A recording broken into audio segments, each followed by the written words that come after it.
ಗ್ರಾಮ ದೇವತೆ ಜಾತ್ರೆ ನಿಮಿತ್ತ ಕಾಯಿ ಪೂಜೆ ಭಂಡಾರದಲ್ಲಿ ಮಿಂದೆದ್ದ ಭಕ್ತರು. ಗೋಕಾಕ್ ತಾಲೂಕಿನ ಕೊಣ್ಣೂರಲ್ಲಿರುವ ಗ್ರಾಮ ದೇವತೆ ಜಾತ್ರಾ ಮಹೋತ್ಸವ ಸಮಿತಿ ವತಿಯಿಂದ ಇದೇ ಫೆಬ್ರವರಿ 20ರಿಂದ 25ರ ತನಕ ಜಾತ್ರೆಯ ಅಂಗವಾಗಿ ಇವತ್ತು ಮರಡಿ ಮಠದ ಶ್ರೀಗಳು ಆಶೀರ್ವಾದದೊಂದಿಗೆ ಡಿಸಿಸಿ ಬ್ಯಾಂಕ್ ನಿರ್ದೇಶಕ ಅಮರನಾಥ್ ಜಾರಕಿಹೊಳಿ ಮತ್ತು ಪಟ್ಟಣದ ಸರ್ವಧರ್ಮದ ಹಿರಿಯರು ಹಾಗೂ ಯುವಕರ ಸಮ್ಮುಖದಲ್ಲಿ ಕಾಯಿ ಪೂಜೆ ನೆರವೇರಿಸಲಾಯಿತು. ಬೆಳಗ್ಗೆ 10 ಗಂಟೆಗೆ ದೇವಿಯ ಅರ್ಚಕರಾದ ಬಡಿಗೇರ್ ಮನೆತನದವರು ಹೋಮದಲ್ಲಿ ಭಾಗಿಯಾಗಿ ಲೋಕ ಕಲ್ಯಾಣಕ್ಕಾಗಿ ವಿಶೇಷ ಪೂಜೆಯನ್ನು ಏರ್ಪಡಿಸಿದರು. ಮರಡಿ ಮಠದ ಶ್ರೀಗಳು ಪೂಜೆ ನೆರವೇರಿಸಿದ ನಂತರ ವಾಡಿಕೆಯಂತೆ ರಾಣಿಗ್ಯಾನಿಂದ ದೇವಿಗೆ ಹೊಗಳಿ ಬಳಿಕ ದೇವಿಯ ಮೂರ್ತಿಯು ಮತ್ತು ಕಾಯಿಯನ್ನ ಮೆರವಣಿಗೆಯೊಂದಿಗೆ ಭಕ್ತರು ಸೇರಿ ಶ್ರೀ ಹನುಮಾನ್ ದೇವಸ್ಥಾನದಲ್ಲಿ ಕಾಯಿಗೆ ಪೂಜೆ ಸಲ್ಲಿಸಿ ದೇವಸ್ಥಾನದ ಭಂಡಾರ ಒಡೆದು ಹಾರಿಸುತ್ತಾ ಒಬ್ಬರಿಗೊಬ್ಬರು ಎರಚುತ್ತಾ ಹರ್ಷದಿಂದ ಭಂಡಾರದಲ್ಲಿ ಮಿಂದೆದ್ದು ಕುಣಿದು ಕುಪ್ಪಳಿಸಿದರು. ಇವತ್ತಿನಿಂದ ಕೊಣ್ಣೂರು ಗ್ರಾಮದಲ್ಲಿ 20 ಫೆಬ್ರವರಿ ಜಾತ್ರೆ ಪ್ರಾರಂಭ ಆಗುವ ತನಕ ಮಂಗಳವಾರ, ಶುಕ್ರವಾರ ಒಳಗೊಂಡು 5 ವಾರ ಪಟ್ಟಣದಲ್ಲಿ ಒಗ್ಗರಣೆ ಹಾಕದೆ ಅಡುಗೆ ಮಾಡುವ ಸಂಪ್ರದಾಯ ಇರುತ್ತದೆ. ಇನ್ನು ಈ ಜಾತ್ರೆಯ ಮುಖ್ಯ ವಿಶೇಷ ಅಂದರೆ ಸುತ್ತಮುತ್ತ ಪ್ರದೇಶದಲ್ಲಿ ಯಾವುದೇ ರೀತಿ ಬಲಿ ಕೊಡದೆ ಮಾಂಸಾಹಾರಿ ಇಲ್ಲದ ಜಾತ್ರೆ ಅಂದರೆ ಅದು ಕೊಣ್ಣೂರು ದ್ಯಾಮವ್ವನ ಜಾತ್ರೆ ಎಂದು ಪ್ರಸಿದ್ಧಿ ಪಡೆದಿದೆ.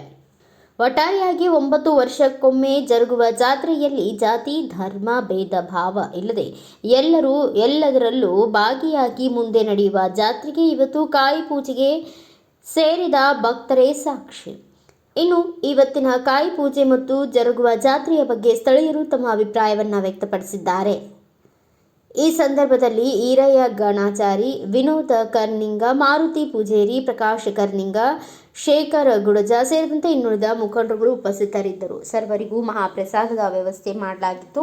ಇನ್ನು ಯಾವುದೇ ಅಹಿತಕರ ಘಟನೆ ನಡೆಯದಂತೆ ಪೊಲೀಸ್ ಇಲಾಖೆಯಿಂದ ನಿಗಾ ವಹಿಸಲಾಗಿತ್ತು.